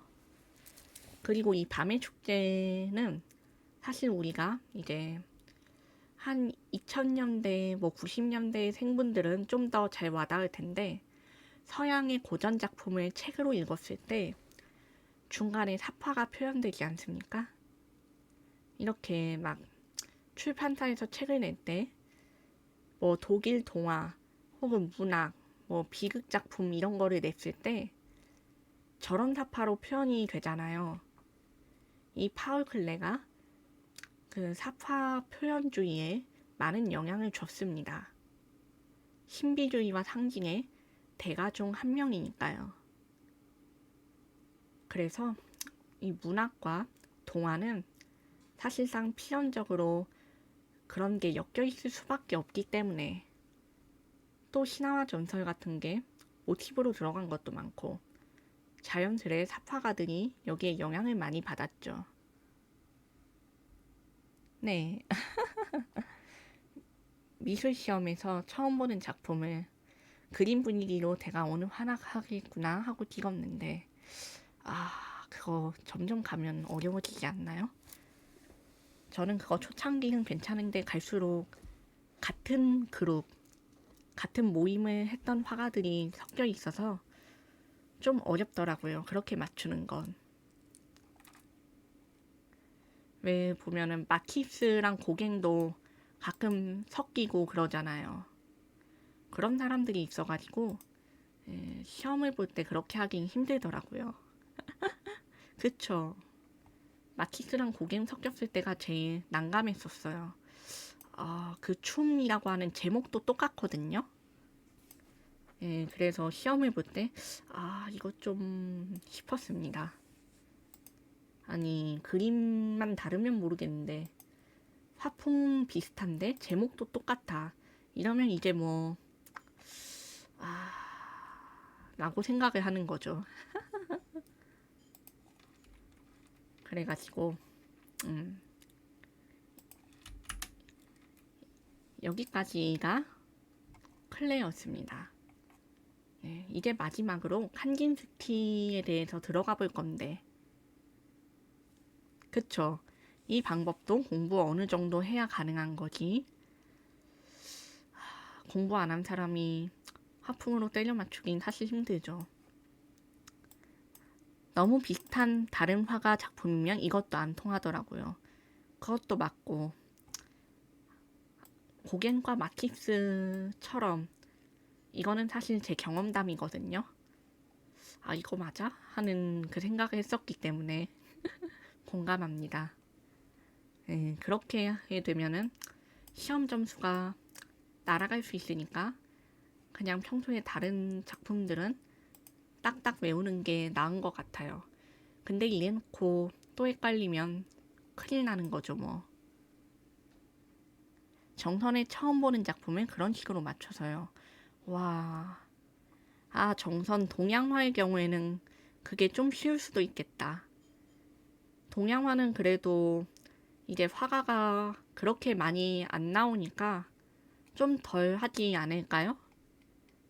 이제 화풍도 다들 당대 거장 한두 명씩만 배우고 그러잖아요. 솔직히 겸재정서는 그 사람 화풍 비슷한 사람들이 있긴 한데 뭔가 선이 좀 더 확실해가지고, 이제 흉내내는 사람들은 보면은 색깔이 좀 더 옅거든요. 먹을 좀 연하게 쓴다? 그런 게 있어요. 근데 정선은 비교적 색채가 진한 편에 속해가지고 그거는 맞추기 쉬울 것 같아요. 잘하셨네요. 나름 특정 경우들에서는 쓰기 좋은 방법인 것 같습니다. 물론 서양 회화에서 이러면 점수가 떨어지겠죠. 흑흑. 제 경험담입니다. 이건 태클 아니에요. 그래가지고 어쨌든 이 칸딘스키의 미술은 초기, 중기, 말년으로 나누어집니다. 이 사람은 사실 머무르는 지역을 옮길 때마다 자기 회화의 형식, 화풍을 바꿔버려서 이 칸긴스키의 회화는 시기와 지역별로 나누어서 분류를 합니다. 여기 보시면요. 1896년에서 1914년까지는 미넨, 15년에서 21년까지는 러시아, 22년에서 33년까지는 바우하우스, 34년에서 44년까지는 파리, 이렇게 4개로 나뉘고요. 이 사람의 인생에서 회화의 초기는 표현적 추상, 중기는 기하학적 추상, 그리고 말년에는 생물유기체적 추상으로 나뉩니다. 그래서 이 사람은 이렇게 시기가 나뉜다라고 보시면 되고, 이 사람의 대표적인 업적 중 하나가 예술에서 정신적인 것에 관하여 라는 책을 출간하고 색채를 통한 추상을 탐구한 것입니다. 이 사람은 정말 깊고 깊게 추상을 팠기 때문에 이 사람의 색채론도 추상에 적용이 되었어요. 그래가지고 사실 아까 말씀드린 것처럼 괴테의 색채론이 화가들, 대중적인 사람들에게는 널리 알려졌지만 적어도 추상적인 색채에는 이 칸긴스키가 기여를 했다라고 말할 수 있겠습니다. 근데 사실 이 사람도 청기사파를 결성을 하기 전에 다른 사람들의 영향을 많이 받았어요. 1895년 모스크바에서 개최된 프랑스 인상주의 전시회라는 곳에서 모네의 건초더미라는 작품을 보고 깊은 감명을 받아서 모네의 그림이 자신에게 추상을 위한 내적인 필연성을 인식하는 데 도움이 되었다 라고 스스로 언급을 하기도 했습니다. 기본적으로 청기사파가 다 그렇듯이 이 사람도 소리와 영혼, 색채의 심미적 효과와 상징, 은유, 비유를 추구했지만 이 사람은 그 중에서도 완전 순수한 추상, 그리고 정신적으로 사람에게 충만함을 주는 추상을 원했습니다. 이 사람은 약간 반물질적인 태도를 표방을 했는데 이는 당시에 조국인 러시아의 영향을 받아서 러시아 특유의 신비주의, 허무주의, 그리고 신기하게 영향을 받았으며 물질적인 세계가 무너지는 것에 대해서 많은 언급과 고찰을 남겼습니다. 그래서 이 사람은 작품 중에서 종교에서 이야기하는 인류가 한번 무너지고 다시 한번 맑고 깨끗한 세계가 도래를 하는 성경의 대홍수, 노아의 방주를 주제로 한 노아의 홍수와 최후의 심판을 여러 번 그림으로 제작하기도 했습니다. 한 점이 아니라 6점이 있어요. 그래서 여기 보시면 이게 노아의 홍수와 최후의 심판 연작 중 하나인데 1913년에 그려진 것입니다. 이후에도 같은 주제로 그림을 그렸다 보니까 구글에서 이거를 찾으면요, 되게 서로 다른 모습이 나올 거예요. 보시면 이때 추상화의 초기적인 모습이라서 자연적인 거를 다 대충 알아볼 수는 있죠. 해가 있고 구름이 있고 지구가 있고 바다와 파도 휩쓸려 가는 것과 오른쪽에는 불이 있습니다. 이런 식으로 재앙을 묘사했고요. 여기 보면 이때부터 기호의 모습이 드러나기 시작합니다. 이 추상을 기호로 바꾸어서 활용을 하기 시작한 거죠. 칸긴스키가 좀 어려운 쪽에 속해요. 그래서 전공이 아닌 사람들은 이 사람의 회화를 이제 보고 감동을 느껴라라고 하면 되게 막연하게 어려워하시는 분들이 많고요. 또 거장이라는 건 알겠는데 뭘 표현한지는 이해하기 어렵다라는 반응을 하시는 경우도 많습니다. 왜냐하면 이 사람은 처음에는 이렇게 보기 쉬웠지만 점점 은유, 비유, 기호가 강해지다 보니까요. 보시면 여기 첫 번째 작품이 최초의 추상화거든요. 이게 1910년에 그려진 추상화입니다. 사실 이것만 봐도 뭘 그렸는지 알아볼 수가 없긴 하죠. 사실 저도 이거 그냥 보라고 하면 모르겠어요. 예, 이것도 다 적혀 있거나 설명이 있으면 부가적으로 알아볼 수 있는 것이지 이거 자체만 보기에는 상당히 어렵습니다. 그래서 칸딘스키가 다른 추상화파들에 비해서 많이 알려졌음에도 불구하고 그렇게 많이 심리적으로 이해한 사람은 없어요. 그쵸? 이 사람은 진짜 추상 중에서도 추상, 정말 깊하고 깊고 요즘 말로 하면 찐이다 라고 할 정도로 정말 엄청나거든요. 뒤에 작품들 보면 무슨 소리인지 아실 거예요.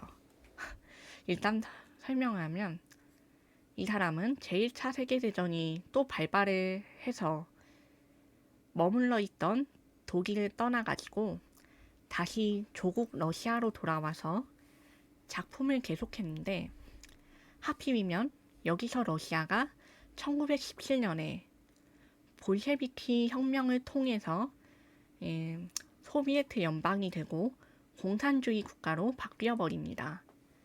그럼 이제 뭐가 된다? 공산주의 국가에서 예술은 보통 선전 도구고 사치고 약간의 활용을 위한 개념 그 이상 그 이하도 아닌 것으로 정의가 됩니다. 그러면 어떻겠습니까? 미술을 제대로 대우하는 것이 아니야. 여기서 미술은 이용 도구 아니면 비난의 대상 둘 중 하나일 뿐입니다. 왜? 그림은 자본이 있어야 하니까. 그림도 조각도 다른 예술들도 다 돈이 있어야 했어요. 그러면 필연적으로 돈 많은 사람이 예술을 한다라는 인식도 있겠죠. 그렇습니다. 사회주의 계열 예술을 거부했겠네요. 칸딘스키는. 맞아요. 칸딘스키는 이 사회주의를 이해하지 못했고 또 공산주의가 됐을 때 무슨 변화가 생겼냐면 이 러시아에서는 예술가도 노동을 해야 된다. 너나 우리가 모두가 평등한 노동 계급이다. 라고 선언을 합니다. 근데 당시 칸딘스키로서는 받아들일 수가 없었겠죠. 예술가는 예술가지 노동 계급이 아니다. 아니 일단 이거를 계급으로 분류를 하는 것부터가 뭐 이해가 되지 않는다. 그런 반응이었고 사실 칸딘스키 자체도 사회주의에 대해서 그렇게 좋은 입장이 아니었어요. 우리가 사회주의라고 여기서 뭉뚱그려서 말하는데 사실상 이때는 마르크스주의입니다. 이 마르크스주의에 칸딘스키는 찬성하지 못하고 그리고 이 사람이 청기사파를 했다고 했잖아요. 연도 보니까 스탈린 시기를 피해간 게 그나마 다행이랄까요. 스탈린이 있었으면 이때 박해를 받지 않았을까요? 이때 있었으면 아마 박해도 박해고 욕도 좀 먹었을 거라는 생각이 드는데 왜냐하면 이 사람은 청기사파들이 그렇듯이 전설과 신비주의 깊은 영향이 있는 추상 그리고 여기는 필연적으로 뭐 동화, 설화, 신화 이런 것들이 들어가다 보니까 공격을 당합니다. 공산주의는 지극히 현실적이고 미래주의적이고 이제 우리가 인류가 살아야 한다라고 말을 하고 있는데 거기서 벗어나서 이제 과거의 것을 탐구하고 이 미래적인 것을 지향하는 것이 아니라 이 신비로운 것들에 대해서 이야기를 하면은 공산주의는 물론이고 거기에 찬성하는 동료 예술가들에게도 비난을 받습니다. 그래서 이 칸딘스키는 욕을 좀 많이 먹었죠. 범신론자라서. 그렇죠. 더더욱 뭐 그렇다고 러시아계 기독교를 믿는 것도 아니었으니까. 사실 기독교 자체도 러시아에서는 탄압을 좀 많이 했습니다. 그래서 이거를 믿는 거는 주류층, 그러니까 돈 많거나 권력자층이 아니었고 가난한 사람들, 하루 벌어 먹고 살기도 힘든 사람들이었죠. 그래서 이 기독교적인 상징을 오히려 가난한 사람들한테 널리 알려지고 가지고 다니곤 했습니다. 어쨌든 그래서 이 종교적인 그리고 신비주의적인 것에 대한 탄압 때문에 이 칸딘스키는 독일에서 때마침 자신을 교수로 초청하는 연락이 오자 이 연락을 받아들여서 조국 러시아를 떠나버립니다. 그리고 죽을 때까지 2번 다시는 러시아에 돌아가지 않습니다. 이때 아마도 많은 실망을 한 거겠죠. 그래서 이 러시아를 떠나가지고 칸딘스키는 독일 미넨에서 머무르면서 교수로 돈을 받으며 일하고 미술계에서 크게 활동했습니다. 사실 당대 독일에서 이제 교수로 초청한 사람들이 칸딘스키 말고도 유명한 거장들이었어요. 그래서 이 사람들이랑 함께 일하면서 협업도 하고 뭐 전시에 대해서 이야기도 하고 미술사적 탐구도 하고 그러니까 상당히 좋은 삶을 살았겠죠.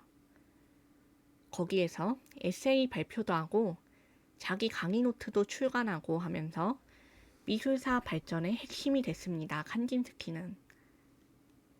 근데 이제 바우하우스가 폐교되고 나치가 도래하는 시기가 찾아오죠. 그래서 나치를 피해서 1934년대에 파리로 떠나서 생을 마감할 때까지 계속 거기에서 살았습니다. 근데 칸딘스키는 사실상 운이 되게 좋은 사람이었어요. 러시아에서도 숙청도 안 나가고 공경은 받았을지언정 자기 작품 그대로 알아봐주는 사람이 있기 때문에 독일에 가서 계속 교수로 대접받으면서 살았고 자기가 좋아하는 활동도 계속했고 유명한 사람이 된 데다가 이제 파리로 말년에 갔을 때에는 마침 이 시기에 초현실주의가 유행을 하고 있었거든요. 어떻게 했을 것 같습니까?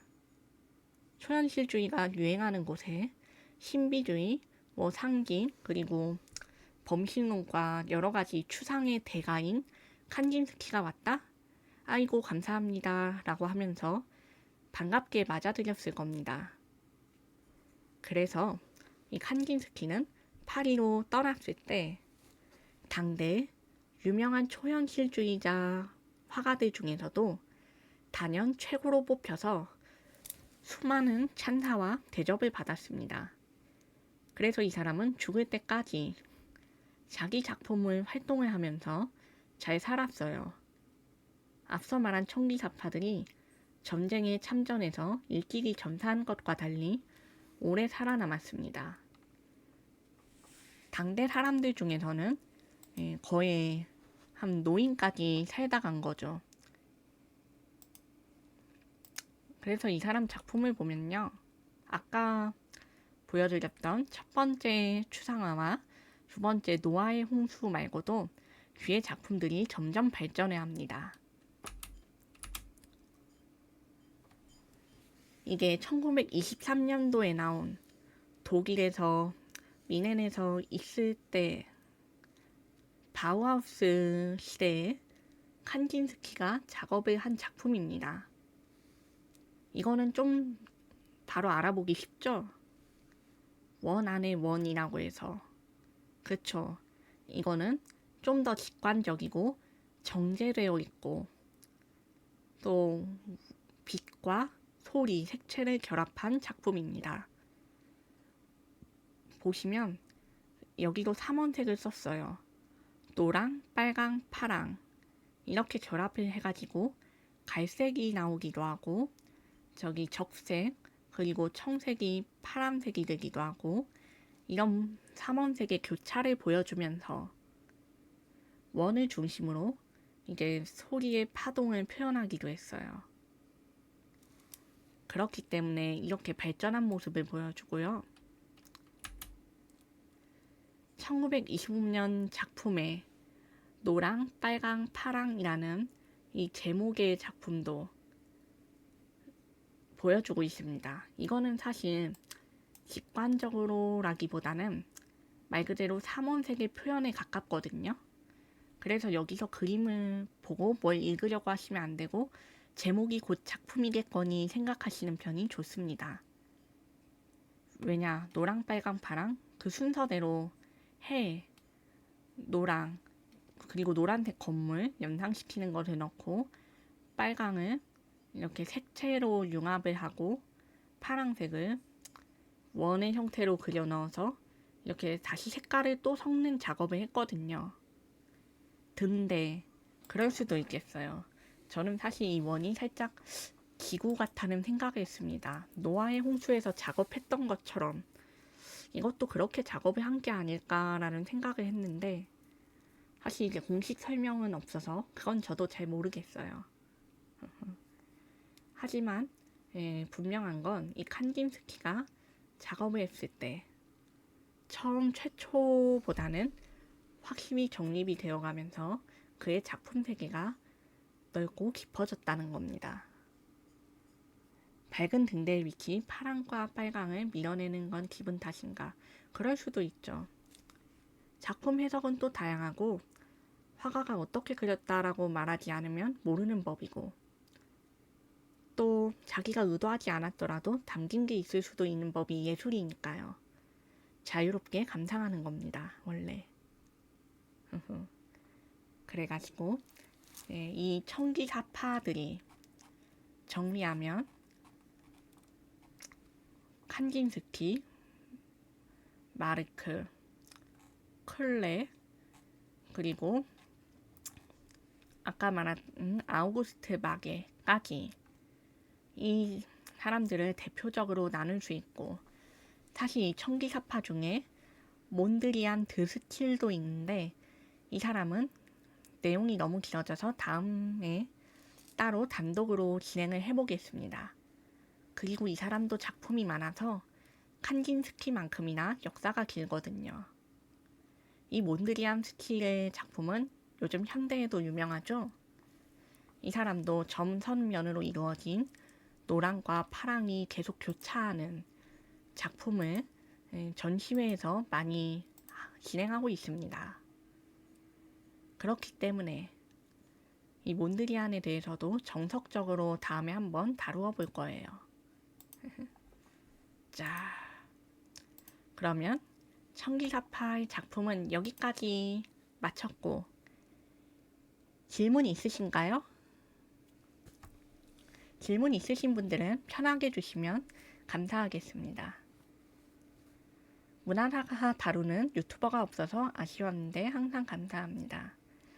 저도 봐주셔서 감사합니다. 재밌게 이렇게 저도 좋아하는 거를 하고 봐주시는 분들이 있으셔서 기쁘게 생각하고 있어요. 사실 이런 강의하는 것도 정말 좋아하거든요. 질문 있으신 분들은 질문해 주시고 없으시면 약간의 수다를 가진 뒤에 마치도록 할게요. 사실 이런 문화사를 이야기하는 것도 버튜버 분들은 사실 많이 없으시고 유튜버 분들의 경우에는 계시지만 대부분은 약간 요약을 하시거나 다큐 형식으로 만드신 것들이 많죠. 그런 경우에는 또 미술관 홍보를 위해서 혹은 큐레이터가 자기의 약간 특기편을 만들기 위해서 그렇게 작업을 한 경우가 많고요. 이렇게 시리즈별로 다루는 경우는 잘 없어서 사실 저도 늘 아쉽다고 생각은 해왔습니다. 그래서 원하는 걸 해보자라는 마음으로 이렇게 진행을 하는 거기도 하고. 수혈식 무덤과 횡혈식 무덤에 대해서도 알려줄 수 있나요? 그거는 다음번에 제가 무덤과 이게 미라, 구조 같은 것에 대해서 다룰 때 한번 설명을 해보도록 하겠습니다. 이거 무덤 자체가 사실 분량이 사실 그렇게 많이 나오지는 않을 것 같아가지고 정리할 때 한 번에 정리하는 게 좋다고 생각하거든요.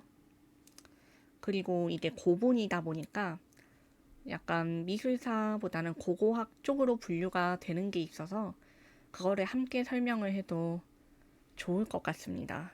네. 누란의 미녀라든지 그런 것도 괜찮죠. 사실 미라라고 하면은 우리도 흔하게 떠오르는 게 이집트의 미라들, 파라오들, 그리고 그 중에서 유명한 클레오파트라 뭐 이런 사람들이니까요.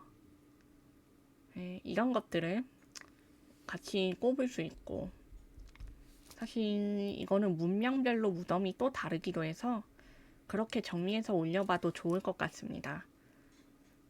근데 사실 동양과 서양으로 나눌까 생각을 했는데 서양은 또 이게 장례 문화가 미라랑 크게 관련이 없어가지고 우리나라도 그냥 자연적으로 발생한 건데 그래도 어쨌든 고고학적으로 이렇게 어떤 가치가 있고 어떤 연대에 어떤 유물이 있는지 이야기를 해볼 수 있는데 서양은 이게 미라가 그냥 자연 발생을 하는 경우가 있거든요. 근데 이러면은 보통 부장품이 같이 있지 않아요. 그냥 어쩌다 시체를 묻었는데 미라가 떨렁된 그런 경우라서 문화사적인 가치가 있다라고 보기에는 대부분 애매한 편입니다. 이런 경우에는 옷이나 뭐 당대의 복식이 남아있다면 그거로 추측을 하기도 하고 아니면은 뭐 당시 인간의 신체 뭐 여성은 평균 키가 얼마고 이빨이 어떻고 뭐 장신이 어떻고 이런 것 혹은 남성은 이제 나이가 얼마고 평균 수명이 얼마고 발달이 어떻게 됐고 하는 것을 중점으로 이렇게 하는 경우가 많기 때문에 이런 거는 사실 가치가 그다지 없어요. 미술사 문화사적으로는요. 인류사 고고학적으로는 있긴 하겠죠. 그래서 서양 동양으로 나누기엔 어려울 것 같고 이거를 한다고 하면 제가 따로따로 나누어서 다루어 보겠습니다. 사실 중국도 미나가 종종 있는 편인데 이거에 대해서도 얘기를 해볼 수 있겠고요. 재미있을 것 같네요. 좋은 주제 감사합니다. 자, 그러면 오늘 질문 하실 분 더 없으시면 여기서 강의 마칠게요. 자, 오늘도 다들 강의 들으시느라 고생하셨고 수고 많으셨습니다. 맞아요. 그 누란의 미녀도 중국이 맞는데 이거를 다른 것과 섞어서 말하기는 애매하니까 사실 중국 말하면서 이제 삼국시대 고분 말하고 하기가 좀 애매하거든요. 왔다 갔다 하니까. 그래서 이거는 따로 특집으로 해드려야 할 것 같다는 얘기였어요. 좋아요. 그럼 다들 고생하셨고 특집으로 하거나 요약해서 구간별, 분기별로 나눠보도록 하겠습니다. 자, 오늘 강의를 마치도록 하겠습니다. 다들 고생하셨습니다. 오늘 제가 강의 늦어서 좀 아쉬운데 이건 감기 때문에 어쩔 수 없긴 했지만 다음번에도 또 정시에 찾아뵐 수 있도록 하겠습니다. 내일 뵙겠습니다. 다들 안녕. 고생하셨어요. 즐거운 저녁 되세요. 벨바.